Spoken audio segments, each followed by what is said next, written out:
Heto na nga. Heto na nga ang panibagong yugto na naman ng ating kwento. Story ba? Kwento. At sisimulan ko na nga from the top. Ito ang aking kwento. Ito nga pala yung kauna-unahang nagdadrive tayo ng motorsiklo papunta sa ating trabaho. Ho, di ba? May pagbabago. Char. Pero matagal na tayo nagmamaneho niyan ha. Ang problema lang, wala lang tayong pambili ng motorsiklo. Kaya eto, ipapakita ko nga sa inyo ang ating bagong gamit na motorsiklo. Alright. Big shoutout nga pala sa mga taong sumuporta sa atin. At big shoutout din sa mga taong naniniwala sa atin. At big shoutout din sa mga taong nandyan para sa atin. Shoutout sa inyong lahat. Huwag kayong mag-alala. Babalik at babalik ako sa kung ano man yung ginawa nyo ng una, yun din ang gagawin natin hanggang dulo. Alright. Ang may papangako ko lang, hindi ako magbabago, hindi lalaki ang aking ulo, at sa lahat ng mga taong tumulong sa akin, pangako, babalik ako. Dahil marunong tayo lumingon sa ating pinanggalingan. Kung dati-rate nakabisikleta tayo at madalas nakikiangkas lang tayo sa ating mga kasamahan na may motorsiklo, tayo naman ang gagawa ng kabutihan para sa kanila. Pero hindi ko naman kayo maipagsasabay-sabay lahat. Alam nyo naman mga kaibigan, kasama, katrabaho, napakarami nyo. Pero syempre, gagawa tayo ng paraan para maisa-isa ko kayong lahat. Hindi ko naman kasi kailangan ipagdamot yung mga bagay na ibinigay sa atin ng Panginoon. Yung mga blessing na natatanggap natin, syempre ipapamahagi din natin yon sa mga taong tumulong at umunawa sa atin. Lalo na sa mga taong sumusuporta sa mga kagustuhan natin. Una sa lahat, nanggaling din kasi tayo sa paglalakad. At syempre, napakahirap. Yung kailangan mong pumasok ng maaga para hindi ka lang malate. At yung kailangan mong makichat sa tropa para lang maisabay ka ulit. Yung ganun mga bagay, di ba? Syempre, nakakatabahan ng puso kasi meron na tayong ginagamit na motorsiklo. Di ba? Hindi na tayo makakaabala pa sa mga tropa natin na may motorsiklo. Hindi na sila mabibigitan kapag angkas-angkas nila ako.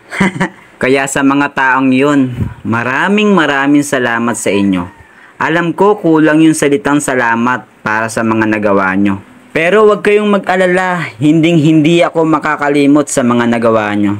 Kilala nyo kung sino kayo. Hindi ko na kailangan isa-isahin kayo para magpagasolina lang ako ngayong araw na to. Char. Kailangan nga natin magpagasolina that time kasi nga kailangan natin pakainin yung motorsiklo natin kasi baka mabigatan, hindi na naman tumakbo at magtulak na naman tayo ng napakalayo. At heto, nakapagpagasolina na nga ako at dare-diretso na nga ako sa akin takbo. Takbong pogi lang ba? Takbong pogi. Ay, takbo lang pala, wala palang pogi. Syempre, nandun na tayo sa part na nakaka-excite. Nakaka-excite kasi may magagamit na tayong kabayo sa ating trabaho. O di ba? May pagbabago. Pero hindi lalaki yung ulo ko. Tulad nga ng sabi ko, marunong tayong lumingon sa ating pinanggalingan. Kung saan tayo nagsimula, dun tayo magwawakas. Ako yung dating balot vendor. Syempre, hindi ko dapat ikahiya yun. Yung nagtitinda tayo ng balot gamit ang ating bisikleta. Tapos, aalokin natin yung buong tropa, yung buong kasamahan natin at pupunta tayo dito sa trabaho natin para lang may alok natin yung paninda natin at maubos natin. Yung ganun mga bagay, di ba? Tapos ngayon, eto, inaayos natin ang side mirror natin para naman makita natin yung pinanggalingan natin. Char. Minsan kasi kailangan natin tumingin sa salamin para naman makita natin at masalamin natin yung mga bagay na pinaghirapan natin. Sa ngayon, natutuwa lang ako marahil syempre nakakatabahan ng puso. Yung dating naglalakad, nakikiangkas, eto ngayon, siya na ngayon yung nagpapaangkas. O, di ba? Sipag at tiyaga lang ang puhunan natin. Kailangan natin makisama sa lahat ng taong makakasalamuha natin.